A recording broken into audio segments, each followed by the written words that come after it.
Olá, estamos de volta aqui com o Unimedcast, agora em 2025, a nova temporada.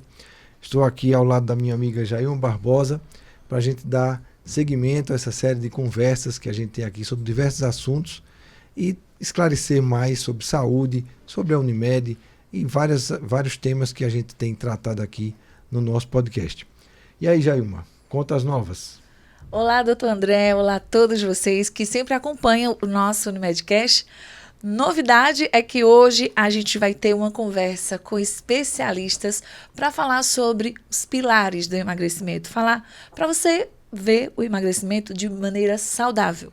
Para você ter aí os seus mitos e verdades resolvidos no nosso programa. Promessa que a gente vai cumprir, né, doutor André? Sem dúvida.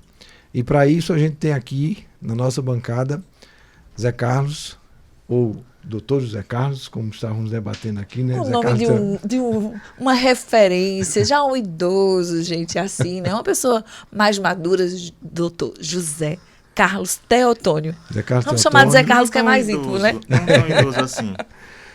que é um especialista em nutrologia, e a Fernanda Dantas, que é nutricionista, e eles vão aqui trazer os seus entendimentos, seus conhecimentos para a gente falar de uma maneira ampla sobre emagrecimento e até quebrando, como disse Jailma, alguns mitos.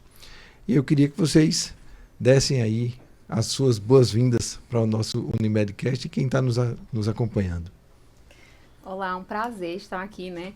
Acredito que o emagrecimento é um tema muito debatido e de interesse da população, né? Então, trazer esclarecimentos, trazer informações que venham a contribuir é extremamente pertinente e é um prazer poder estar aqui com vocês falando sobre esse assunto. Olá, pessoal. Cumprimento a todos. E para mim é um prazer estar aqui presente para a gente poder esclarecer e debater sobre esse tema com a população.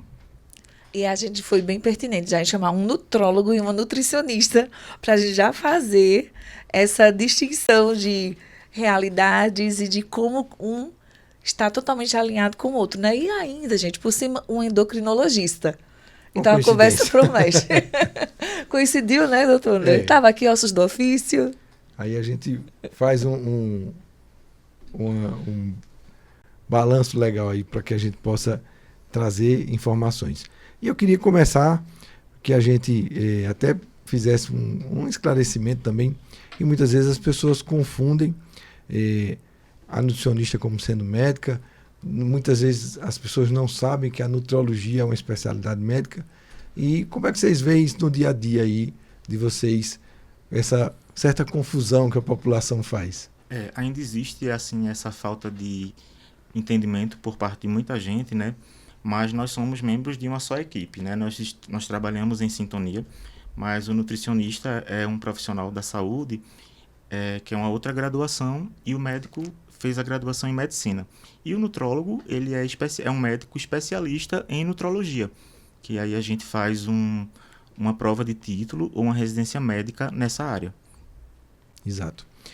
E, Fernanda, você passa por isso no dia a dia? As pessoas não saber que você não é médica e às vezes querer que você passe até medicamentos. Não sei se isso é uma coisa do teu dia a dia. Naturalmente. E quando se fala de emagrecimento, então, né, que as pessoas buscam resultados rápidos ou tem o próprio conceito, acredita que nós podemos prescrever livremente. E, na verdade, a gente sabe que há uma exclusividade do médico quanto a algumas prescrições e também há uma confusão na diferença entre um profissional e outro. É bem comum, até pela nomenclatura, que é muito próxima, né? Mas aí a gente tenta fazer essa diferenciação sabendo que somos todos uma equipe com um objetivo comum, mas que nutricionista é a minha graduação, a minha formação de base enquanto profissional de saúde, e que o nutrólogo é uma especialidade da medicina. Ou seja, é uma expansão, não é isso, Zé Carlos? Exatamente. E aí, em que momento que se chamaria um nutrólogo para a nossa vida, Zé Carlos? O médico nutrólogo, basicamente, vai atuar nos extremos, tanto no extremo do sobrepeso, da obesidade, do ganho de peso exacerbado, como da perda de peso acentuada, né, por uma desnutrição. Então, é nesses dois extremos que vai entrar o profissional especialista em nutrologia, o médico nutrólogo, né? E uma coisa, Zé Carlos, também que a gente encontra no dia a dia e que hoje tem ganho terreno, é a sarcopenia, que é um tipo de desnutrição que tem hoje crescido a importância, crescido a atenção da comunidade de saúde sobre isso, porque ela impacta em várias outras patologias. E no dia a dia, principalmente hospitalar, acho que vocês se deparam com isso muito frequentemente. Bastante. A sarcopenia é um conceito de uma perda de massa muscular acentuada no paciente idoso. Nós sabemos que a partir dos 40 anos, todos nós vamos ter uma redução da massa muscular e da massa óssea, que é da natureza. A gente vai tendo uma mudança da nossa composição corporal com o passar do tempo. É natural que a gente vá aumentando um pouquinho o percentual de gordura e reduzindo a massa muscular. A gente só não pode chegar em sarcopenia, que esse conceito de sarcopenia é quando o idoso tem uma perda grave de massa muscular, comprometendo sua saúde, sua mobilidade. E a gente entende hoje também que o músculo é um grande órgão endócrino, né, doutor André Muniz? Com certeza. Né? Então... Daí a importância, né, da gente conservar isso. E entra também uma outra seara, que é um tema também um pouco confuso, que é a obesidade sarcopênica, né? Então o indivíduo tem um excesso de peso, mas ele tem uma perda de massa muscular, muitas vezes fruto de tratamentos mal executados ou mal orientados, que isso parte também, às vezes, até da orientação nutricional por si e, às vezes, também dessas fórmulas mágicas que a gente, infelizmente, encontra ainda bastante, né? Exatamente.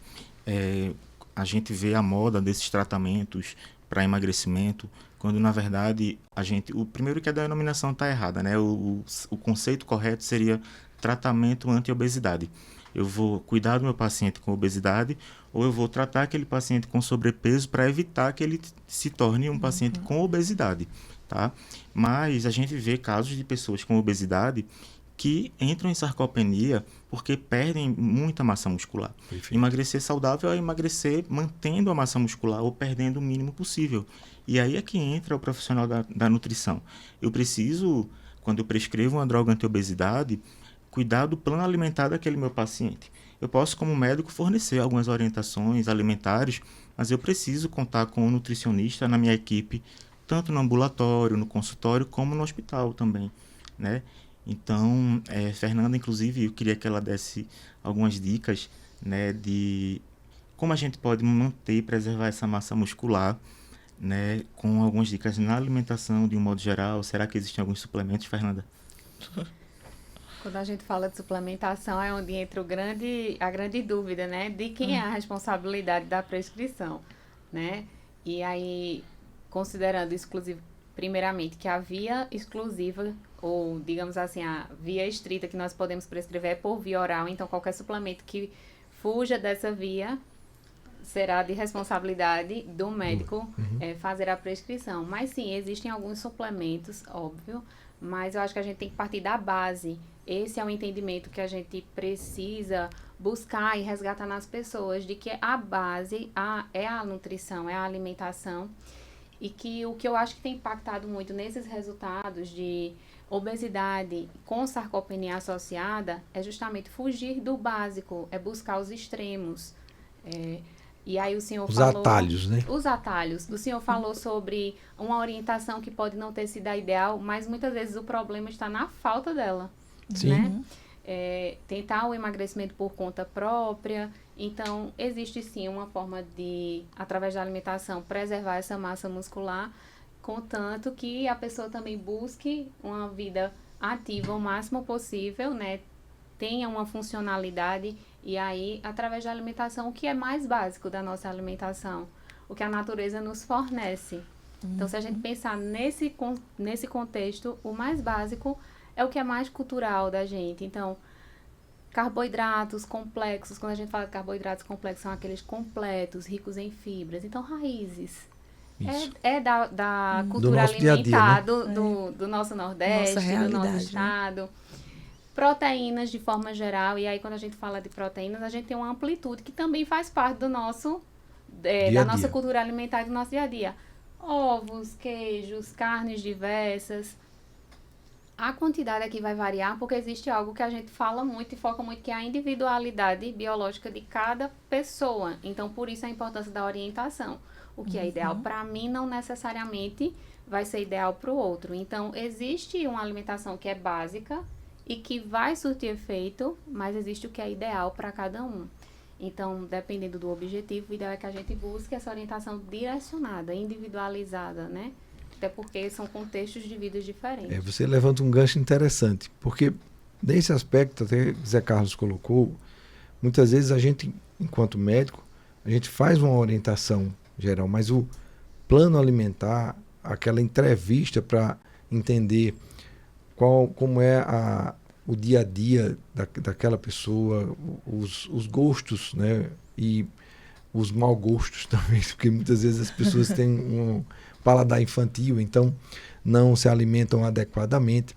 Então isso é um trabalho que vocês acabam executando no dia a dia, de sair de uma coisa esquematizada para uma coisa individualizada, né? Isso. Inclusive, quando essa meta de emagrecimento, ela parte para um objetivo maior, né? Que não seja esse emagrecimento que as pessoas buscam rápido, por estética, mas quando parte para um objetivo maior, a gente precisa direcionar isso minuciosamente. Então, o cálculo das necessidades daquela pessoa, de energia, de proteína, de micronutrientes, é importante que seja feito e normalmente a nossa responsabilidade é essa, é calcular, direcionar, orientar. É uma avaliação bem personalizada, né? Isso. Agora eu vou jogar aqui.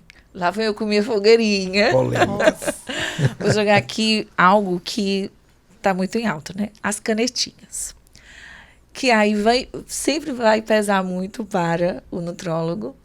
E tem aqui também um endócrino que também faz às vezes de ir organizando isso. Mas para o nosso telespectador entender, eu vejo muitas pessoas sendo direcionadas ao uso das canetinhas, mas ficam com alguns sintomas de enjoo, falta de apetite, e depois vem um efeito rebote, que talvez, pela falta de apetite, não adquire os nutrientes necessários, não vai no nutricionista. Qual seria o pilar certo? Estou aqui precisando perder meus 5 quilos. Então, eu quero ir de maneira rápida, vou pedir ao nutrólogo essa ajuda. Como é que acontece isso, doutor? E aí vai passar aqui para todo mundo, viu? Tá bom. Quero a opinião de todos nessa mesa. Primeiro, assim, Jailma, que a canetinha é uma medicação e o fato dela ser injetável é só a via de administração da medicação.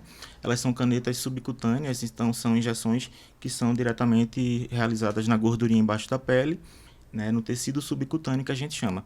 Inclusive, hoje a gente até tem a alternativa da via oral para semaglutida, que é uma dessas canetinhas, né, que faz o mesmo efeito, embora demore um pouco mais de tempo para atingir aquela dose ideal na perda de peso. Mas tratar a obesidade não é fácil, é complexo e não é tão rápido assim. Isso. Porque essa maneira rápida ela é problemática, já que o paciente às vezes não adquiriu a mudança comportamental, não mudou, não cuidou da saúde mental, no caso, por exemplo, de uma compulsão alimentar grave, não buscou a ajuda do nutricionista, não iniciou a atividade física. E a genética daquela pessoa está o tempo todo trabalhando para ela engordar. Porque a obesidade é uma doença geneticamente determinada, né? Claro que existem raros casos de apenas comportamental. Você pode não ter genética de obesidade e apresentar obesidade por excesso de ingesta alimentar. Mas a maioria dos casos são genes relacionados a uma redução do gasto energético e um aumento da sensação de fome. Esses pacientes eles têm um gasto energético reduzido. Eles queimam mal o excesso calórico que eles fazem. Então, eles armazenam facilmente gordura. Por isso que a gente fala que esse tratamento é a vida toda. Então, não tem assim, usei uma canetinha, emagreci 10 quilos, acabou-se. Vai ganhar peso novamente. É o famoso efeito rebote, porque aquela genética está ali querendo se manifestar o tempo todo. E, ao mesmo tempo, ele pode não ter mudado o comportamento, não entender o que é uma alimentação saudável, não atinge a meta de proteína suficiente, então ele perdendo muita massa muscular, ele tem uma redução maior ainda do gasto energético. Então, assim, grosso modo, o metabolismo diminui mais, que já era lento, diminui mais, se ele perder a massa muscular. Então, ele vai queimar pior ainda, aquele excesso de calorias que porventura ele fizer.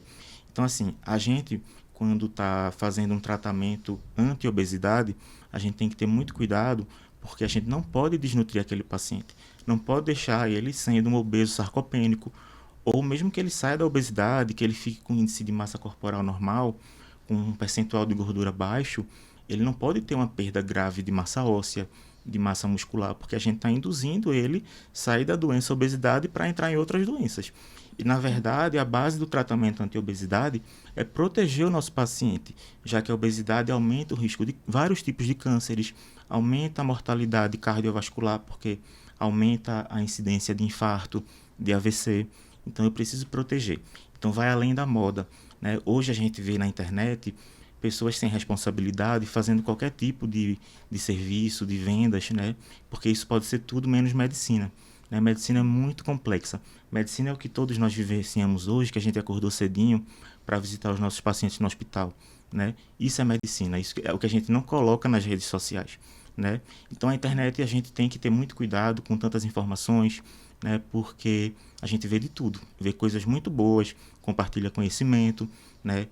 Lê notícias, lê atualizações, mas vê também esse outro lado de pessoas que fazem a população pensar que é simples emagrecer, quando na verdade não é simples, é um tratamento para a vida toda. Né? Não necessariamente vai ser com uma dessas canetinhas, pode começar com a canetinha e terminar com uma medicação via oral, por exemplo, mas a gente tem que ter muita cautela e parcimônia, porque a gente não pode induzir esse paciente à desnutrição. Como não ficar desnutrido se não deu fome? Como é que funciona isso, Fernanda? Repete, por gentileza. Como não ficar desnutrido se não sentiu fome, né? Já que ela inibe muito, né, o apetite, segundo os relatos. Como o Zé Carlos falou, tem que ter um cuidado muito grande quanto ao cuidado do paciente. Quando a gente fala no cuidado, a gente pensa nele como um ser integral, né? Então, a obesidade, ela é um risco para a saúde porque ela prediz outras doenças que ameaçam a vida de alguém. Então, doenças cardiovasculares, especialmente falando. E para a gente preservar justamente esse cuidado mais amplo, a gente precisa da equipe multiprofissional. Então, se há um recurso complementar, porque essas terapias, normalmente, elas deveriam ser complementares. Então, que as pessoas acabam buscando, focando nessa via como sendo a solução para aquela situação, porque a obesidade é um problema, né? Às vezes as pessoas não enxergam dessa forma. Então, eu acho que o acompanhamento nutricional, o acompanho de um profissional da saúde mental, todos envolvidos para a gente fazer aquela pessoa compreender a importância de um tratamento completo e efetivo, pensando a longo prazo, né? Então, se a canetinha vai inibir a fome, a gente não quer que isso se perdure, a gente precisa trabalhar na alimentação desse paciente, preservando o máximo possível as suas preferências, entendendo o contexto emocional, para a gente tentar direcionar. Né? Hoje se fala muito em longevidade saudável, e quando a gente pensa em longevidade saudável, a gente precisa pensar que a gente precisa moldar primeiro o comportamento para que a pessoa reflita sobre os seus hábitos, ela não fique refém de uma medicação, de uma substância que vai modificar o seu comportamento, mas de forma indutiva. Essa mudança comportamental ela precisa ser consciente. Então, a equipe multiprofissional é quem vai auxiliar nesse sentido, reorganizar a rotina alimentar, direcionar o que é o ideal. E aí, quando o Zé Carlos estava falando sobre ser muito maior do que o que parece, e aí ele falando de que é um problema genético, a pessoa, por exemplo, que é obesa desde a infância, mesmo que ela use a canetinha ou outros recursos complementares que possa trazer um emagrecimento rápido, o corpo dela vai tentar resgatar aquela gordura que ele está habituado ao longo dos anos. Então, existe toda uma mudança hormonal, metabólica, que vai fazer o corpo dela buscar resgatar aquela gordurinha que ela carrega ao longo dos anos. Então, eu acho que o foco do tratamento de emagrecimento é o multiprofissional, para a gente direcionar e tentar incutir nessas pessoas a mudança comportamental consciente. Né? E complementando assim a resposta de Fernanda, se o paciente está tendo uma redução drástica do apetite ao ponto de não fazer nem as refeições básicas e não garantir a necessidade mínima calórico-proteica dele, tem alguma coisa errada. A dose está exagerada. A dose está exagerada, então a gente, por isso que tem que ser feito esse tratamento por um médico especialista, né? De preferência um médico endocrinologista, ou um médico nutrólogo, porque a gente vai progredindo a dose paulatinamente. A gente não pode chegar numa dose alta se aquele paciente está tendo uma redução drástica ao ponto de fazer apenas uma refeição no dia.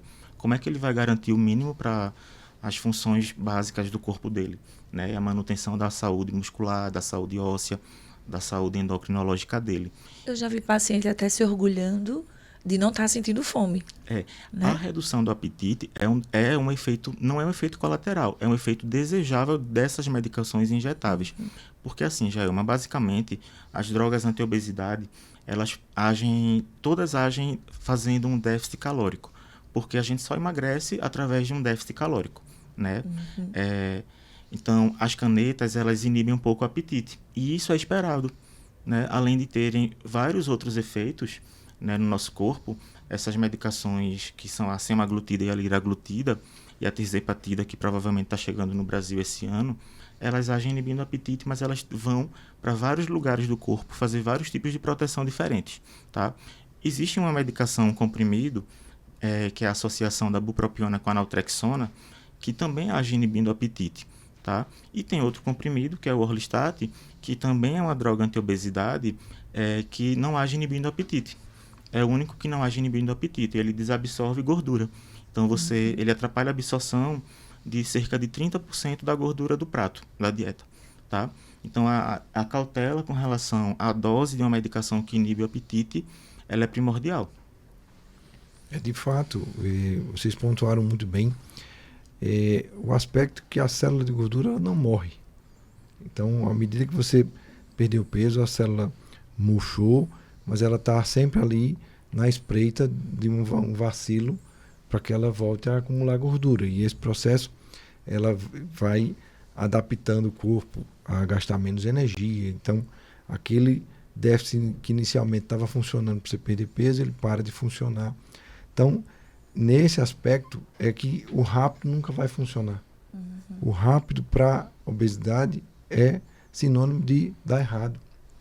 Que ele precisa de mudança de hábito, ele precisa de uma curva de aprendizado, porque ele às vezes comia errado, não fazia exercício, e o corpo dele ainda não sabe fazer o que ele precisa fazer. A cabeça dele ainda não dá os comandos que ela precisa dar.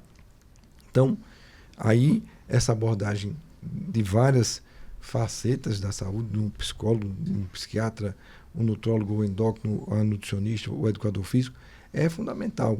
Então, isso não vai ser rápido. E essa mágica, ela tende a dar errado sempre. Inclusive, até quando eu já vi pessoas fazendo cirurgias, né, plásticas, até redução do estômago, e depois voltar à obesidade, ou eu perdi aquela cirurgia, gastei milhares de reais, mas o corpo piorou, né? Existem até alguns depoimentos assim. Não é todo mundo, claro, não é generalizando, mas há alguns casos assim, mais comuns do que o que se imagina, né? Ô, Jailma, e só resgatando um pouco da fala aqui do Dr. André, que isso também leva a outros efeitos, porque o reganho de peso, ele traz frustração, e aí a pessoa busca novamente um resultado rápido, e aí atinge o resultado, mas como não houve uma mudança comportamental, acompanhada minuciosamente, aí reganha o peso, e isso vai trazendo uma frustração, leva a doenças mentais, traz outras doenças metabólicas. Perde até da própria credibilidade. Você desiste de você. Ele passa a não acreditar nele. Exato. Então, isso traz vários outros problemas e, assim, uma coisa vai se atrelando à outra, né? Porque quando a gente fala de metabolismo, é tudo muito conectado, muito interligado. Então, uma situação maltratada induz a novos problemas. Então, por isso da gente tratar o emagrecimento com seriedade, né? E dar o benefício da credibilidade dos profissionais que podem conduzir esse processo. Muito bem, Fernanda. E voltando até a esse ponto, a gente precisa diferenciar, né? O que realmente é um emagrecimento saudável, intencional, daquele emagrecimento não intencional e que muitas vezes é patológico. Eu acho que é importante a gente deixar isso claro para que as pessoas entendam, às vezes, o que está acontecendo com elas se ele está buscando aquilo ou se surgiu de repente, para saber até como se ajudar. Pois é, então a gente ficar atento ao nosso corpo. Então, você perder peso sem estar querendo, sem algum motivo aparente, já requer uma investigação minuciosa clínica, né?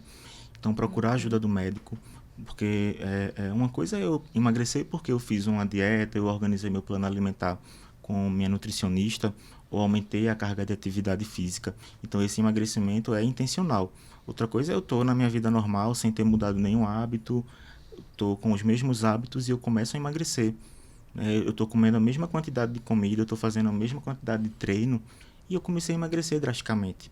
Então, aí eu preciso ter atenção a alguma condição patológica, né? Alguma condição de doença, porque é um emagrecimento não intencional, né?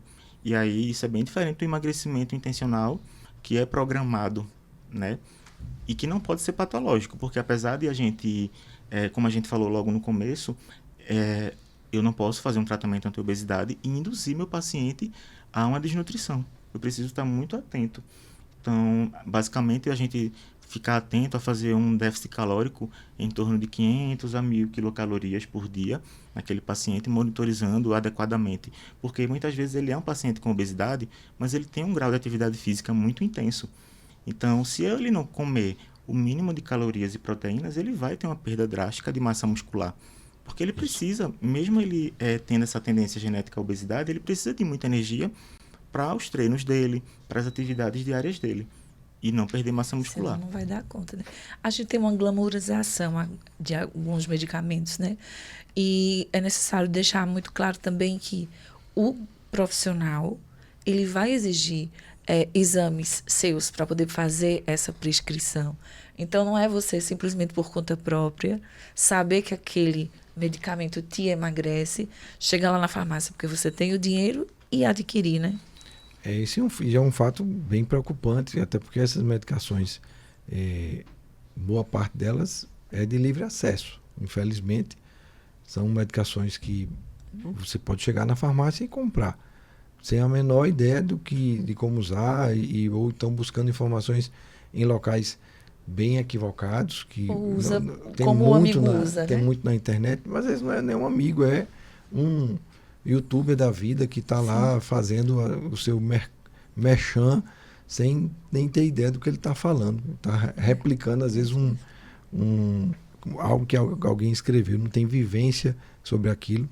Então, é bem criterioso isso, e a gente sabe que muito antes da medicação tem um preparo. E esse preparo, muitas vezes, é o que é negligenciado. Uhum.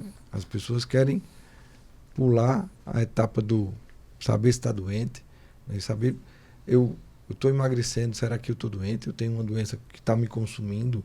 Ou realmente eu recebi uma graça e estou perdendo aqui só gordura e a minha massa muscular está preservando?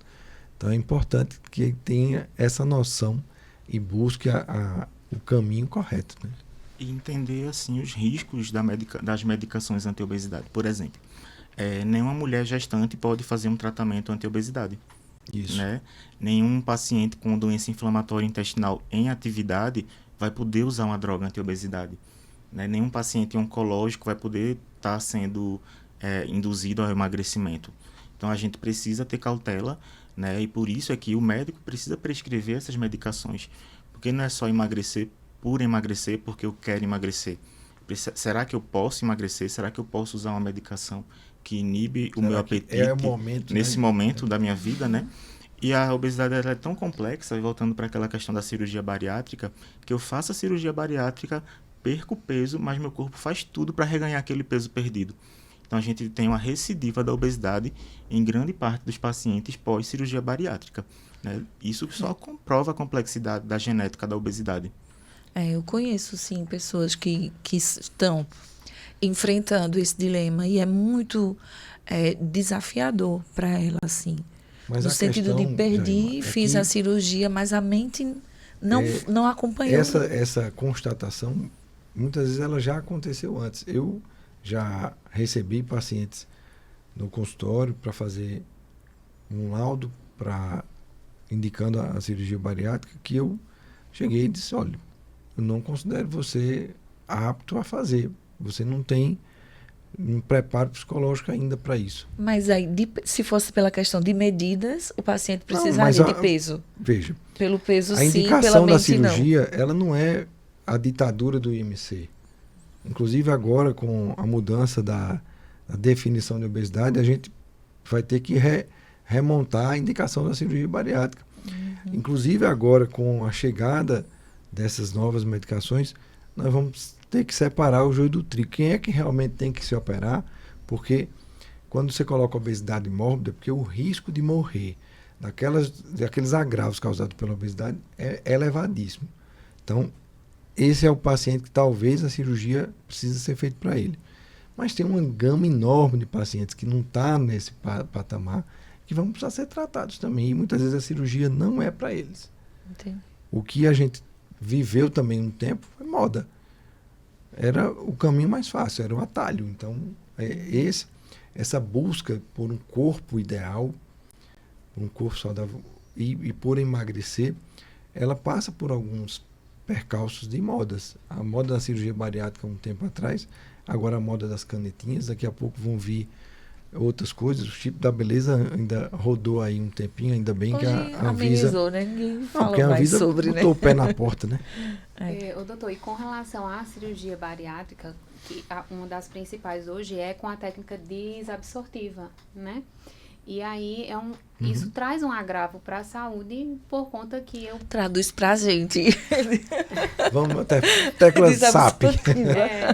Porque a técnica, ela alça uma parte do intestino, tô correta? Ela desvia o trânsito. Há um desvio, então acaba que parte dos nutrientes não são absorvidos. Então isso pode trazer um prejuízo. Quando a gente fala de desnutrição também, Perfeito. o pessoal associa diretamente a perder peso ou perder massa muscular, mas a gente falando em nutrientes, na cirurgia bariátrica, há um prejuízo nesse sentido. E, naturalmente, quem faz cirurgia bariátrica, a gente entende que há uma equipe muito profissional envolvida, né? E para que faça as suplementações adequadas, mas os efeitos corporais que vêm junto com esse processo, às vezes, psicologicamente, a pessoa também não está preparada, ela só queria a cirurgia a todo custo. Alguém disse, tá ok, eu vou autorizar a cirurgia. E ela vai ter que lidar com isso. Tanto com os prejuízos na saúde, que podem ser inerentes a esse processo, quanto a lidar com essa situação e, posteriormente, com esse reganho de peso, porque não houve mudanças comportamentais, né? Então, além de tudo, tem esse prejuízo nutricional que é inerente à cirurgia, que se a pessoa não tiver preparada, não tiver tido realmente um direcionamento para que essa cirurgia fosse efetiva, ela vai sofrer com isso também. Já é outra consequência. Nem toda perda de peso é sinônimo de saúde. É isso que a gente está tentando separar o joio do trigo aqui. Muitas vezes a pessoa está perdendo peso e alguém está até admirando e invejando, mas ela está doente. Né? Um diabetes que não foi descoberto ainda e que está descompensado. Ou às vezes uma neoplasia que não foi também descoberta, uma doença intestinal que ele não está conseguindo absorver, mas a percepção daquilo, às vezes, ainda a ficha não caiu, né? Para quem não sabe o que a ficha não caiu, a informação ainda não chegou no cérebro, porque tem gente de várias gerações aqui, então a ficha não caiu, pode ser que não seja entendido de pronto. Agora, o senhor terminou a história do paciente, que aí pediu ao senhor um parecer da cirurgia. Aí eu interrompi, a gente entrou, mas eu quero o resto da história. Eu contraindiquei a cirurgia. Sim. E qual não foi minha surpresa que um mês depois, quem disse? Um mês depois estou lá pelo hospital da Unimed e encontro a pessoa saindo do bloco cirúrgico operada. Eu disse, vai dar errado. Eu disse na minha cabeça, né? Não desejei o mal, não. E logicamente que hoje em dia eu sei que deu errado, porque não era o momento, não tinha nem cabeça de magro ainda. O que a gente vem batendo aqui na tecla o tempo todo, né? A mentalidade primeiro. Mentalidade primeiro. Inclusive, quando nos meus altos e baixos, né, de emagrecimento, aí o testemunho pessoal, né? Eu passei por um processo de reeducação alimentar. Bateu a consciência. A idade chega, aí a consciência também, né? Aí bateu aquilo de... Quantas vezes eu vou ficar lutando contra mim mesmo? Se eu tenho que me alimentar saudável para poder manter o pique do trabalho, da vida, de viver, quero longevidade. Também dentro de casa, eu vi a questão do meu pai, né, o paciente, que ele passa por hemodiálise, é diabético, e tudo vai. O doutor André bota muito medo em mim, viu? Ele diz, você, cuidado que na sua família, os casos, a genética está aí gritando. E eu passei a ter essa reeducação alimentar, de fato, de mudar o meu prato. E hoje a base do meu prato é a coisa mais linda. Cenoura, alface, tudo que é da raiz, tudo. E naturalmente veio acontecendo isso. E as pessoas todas olham e dizem, você emagreceu. Eu disse, mas eu não estou de dieta, eu não tenho mais isso. Eu não vivo de dieta. Mas hoje eu me alimento. Essa é até uma palavra que a gente devia abolir, né? Essa história de dieta. Porque ao ver alguém comer saudável, todo mundo já diz isso, né, Fernanda? A alimentação, ela descreveu uma alimentação linda, saudável, mas ela entende que é uma dieta, né? Que é um regime, que era pior. Ela entende que está se privando de algo. Na verdade, né? eu acredito que você acrescentou algo, né? Se não tinha a rotina de um prato colorido, na verdade, você agregou e não retirou, né? Porque quando a gente fala de emagrecimento, as pessoas pensam restrição, retirar algo. Perfeito. E, na verdade, o emagrecimento ele pode acontecer pelo complementar, pela agregação. Com a mudança comportamental ao longo dos anos, né? De rotina de trabalho, indústria, a gente o tempo todo fora de casa, as nossas escolhas alimentares são normalmente comidas prontas, rápidas, que vêm riquíssimas de calorias, riquíssimas de ativos químicos, mas pobres em outros nutrientes que são essenciais para o nosso corpo. Pobres em nutrição, né? Exato. Eles até resolvem a Alimento fome. pobre em nutrição. Matar a fome, saborosíssimas, um aroma incrível, né? Que a indústria não tá para brincadeira. Isso é Ela verdade. já planta o negócio para ser bom mesmo. Mas falta, a ausência desses outros nutrientes é o que compromete várias funções, porque a gente precisa de todos os nutrientes. Eu né, na minha percepção, entendo que a natureza é perfeita. Então, toda a alimentação que ela disponibiliza para a gente é uma que complementa a outra. Então, existem nutrientes que são essenciais para a produção de energia do nosso corpo. Existem nutrientes que são essenciais para a produção de um hormônio, que quase todos eles partem de aminoácidos, que são nutrientezinhos que fazem parte das proteínas. Então, alguns do colesterol. Então, exato. Tudo tem. Então, quando eu excluo o alimento A, o alimento B ou o alimento C, eu estou causando algum prejuízo. O emagrecimento ele pode até vir, porque eu reduzi a quantidade, né? Então, se há um déficit energético, se eu consumo menos calorias porque eu estou consumindo menos quantidade, o emagrecimento ele vai acontecer, né? A curto prazo, provavelmente, mas vai acontecer. Mas, e aí, como é que vai ficar? Minha disposição física, o meu humor, porque afeta tudo isso logo, depende de um conjunto de nutrientes que parte de uma Perfeitamente. alimentação completa. Ela tem que ter de tudo um pouquinho. E As quantidades logo, é né? que a gente vai ajustar de pessoa para pessoa, né? Mas eu acho que é importante a gente até focar isso, porque a palavra antes era regime, depois ela virou dieta, e hoje realmente é alimentação, né? Nutrição saudável, um projeto de mudança de hábito, de reeducação de vida, não é só alimentar, porque muitas vezes os hábitos de vida da pessoa são ruins. Mas tem uma ferramenta que às vezes os pacientes querem usar, seja por vontade própria ou porque o dia a dia termina induzindo a isso, que é o famoso jejum prolongado. O que é que vocês acham aí dessa alternativa? É o intermitente? É o jejum intermitente. Tem vários tipos de jejum, né? Toda vez sai uma moda diferente. Sim. Mas, na verdade, os jejuns podem ser muito problemáticos, né? Porque imagina que a gente sai de um período natural de jejum, que é o sono, em que o nosso corpo está quebrando as reservas de energia, né? Quebrando reservas.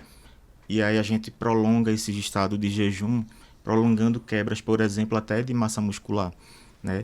E aí a gente sabe até que psicologicamente você fazer jejum pode predispor a transtornos de compulsão, né? Episódios de compulsão alimentar. As privações. Essas privações excessivas, essas restrições excessivas, elas são extremamente problemáticas. quando na verdade a chave é a mudança, né? A mudança comportamental. Eu entender que a alimentação saudável é uma alimentação padrão, mas aí eu tenho o básico para eu chamar do meu prato de saudável. O mínimo de carboidratos, o mínimo de gorduras, o mínimo de proteínas, vitaminas, minerais e água para garantir a minha vida, né? Nós somos 70% de água, né? Nós somos 70% de água. Muita gente se esquece da água, né? Quando a água é extremamente importante para o nosso metabolismo. Nosso corpo ele é movido à água, né? Todinho. Toda a reação química ela tem água envolvida, né, do nosso metabolismo. A diferença entre a uva e a uva passa é a hidratação. Sim.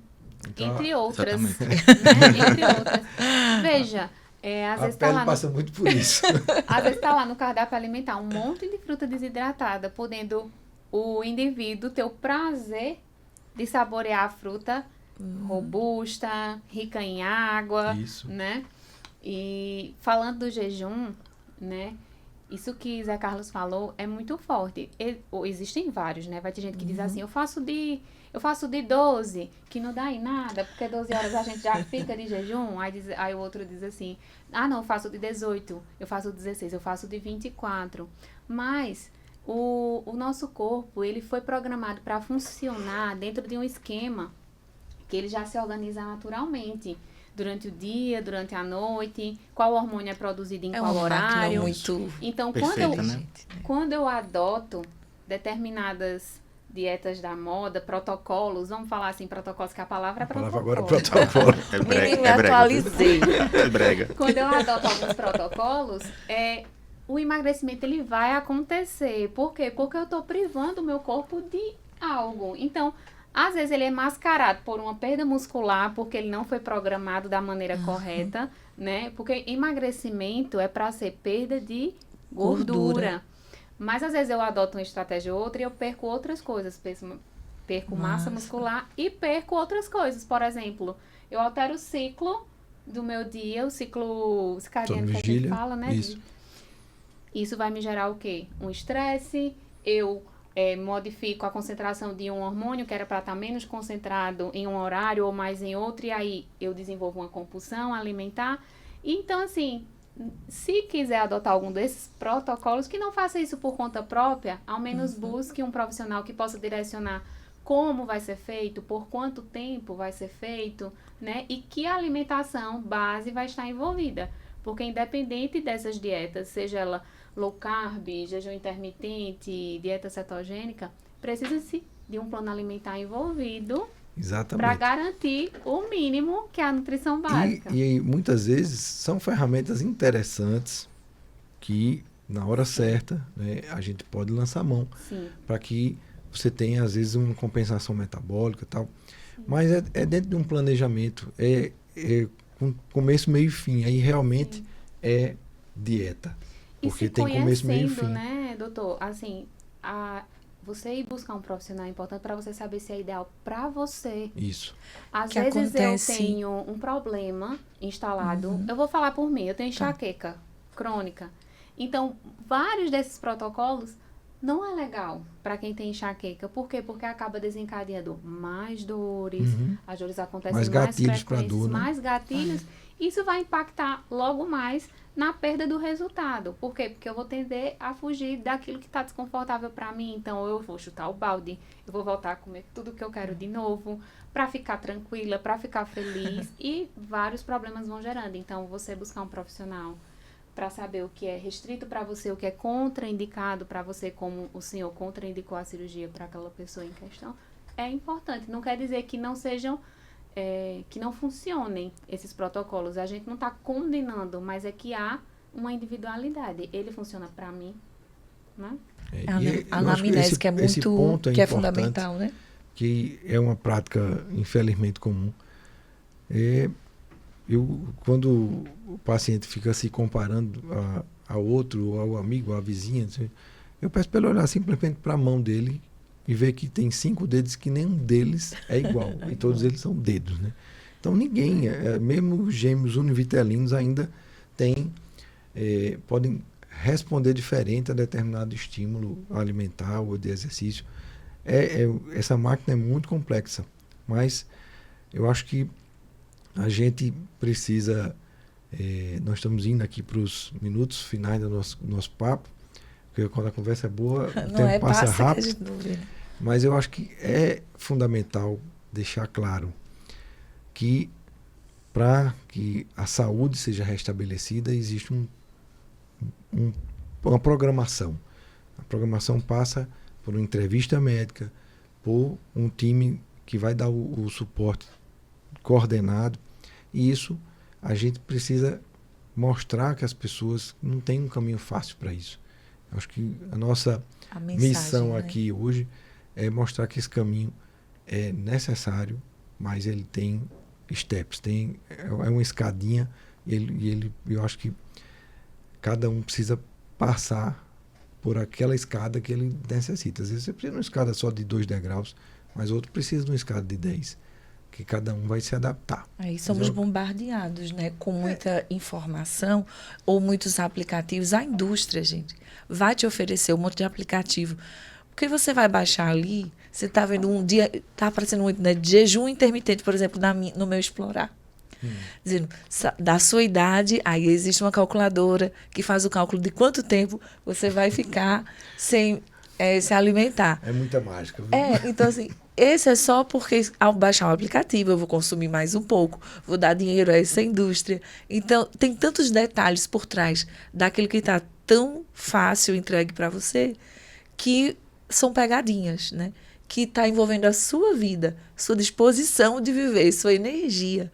Por isso, procurar um profissional sempre. Vocês veem muito isso, né? Porque o amigo disse isso, porque o aplicativo disse isso, porque por aqui está mais fácil e grátis, né? Então, vamos por aqui, né? E o Dr. Google, né? Às vezes a gente precisa, na consulta, desconstruir um monte de coisa que o paciente já vem trazendo para a gente, informações equivocadas que ele já introjetou por ver repetidamente aquilo nas redes sociais, na internet, por exemplo. Né? Quando, por irresponsabilidade até de alguns por irresponsabilidade de vários profissionais, né? E pessoas querendo vender tratamentos, protocolos ou supostas medicações e suplementos que nem sequer são registrados na Anvisa, por exemplo. Que a internet está cheia desse mercado obscuro, né?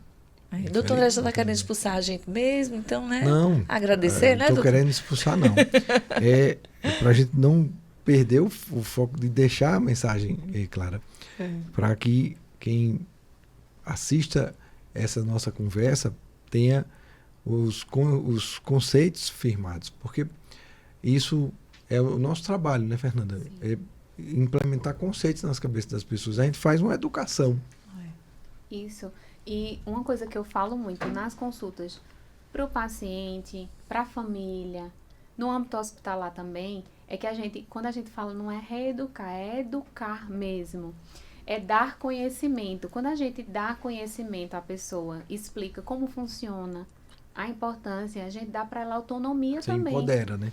Empodera. Então, o papel do profissional de saúde é tornar aquele processo conhecido, o que e o porquê. Quando ele entende o porquê e como acontece o processo, ele ganha autonomia. Então, a partir dali, ele faz escolhas, ele toma uma decisão, né? Isso. Não é só porque, às vezes, a sociedade é quem cobra isso também, e você acaba sendo levado pela cobrança das pessoas por uma estética, ou até mesmo desesperadamente por saber hoje que a obesidade é uma doença, e você quer um resultado a todo custo.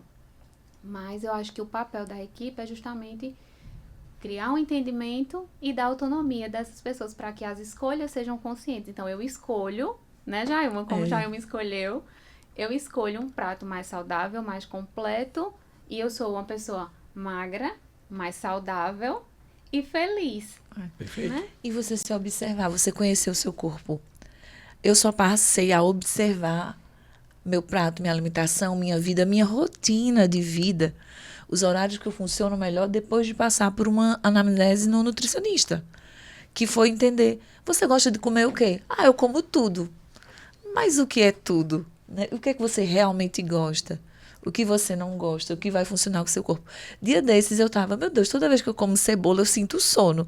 Será que cebola dá sono? Aí eu pesquisei no Google, vi o doutor. Olha. Eu pesquisei no Google e eu, minha gente, dá sono mesmo. Pesquisar aí, eu quero tirar essa dúvida agora com vocês. Sério, aí eu fui lá olhar e o Google dizia que dava. que soltava, que liberava algumas coisas. Confesso que essa informação não tem. Eu também não sabia. Joguem não. aí pra vocês Se verem. desse sono, iria ser uma medicação. Ai, né? vê. Tá muito Aí tem inteligente, trouxe coisas- informação nova pra gente. Tem coisas que se você não vai não vai ao seu profissional para você entender dele como vai funcionar para você, aí ou vai adquirir muita doença na internet, Cuidado né? com o Dr. Google, né?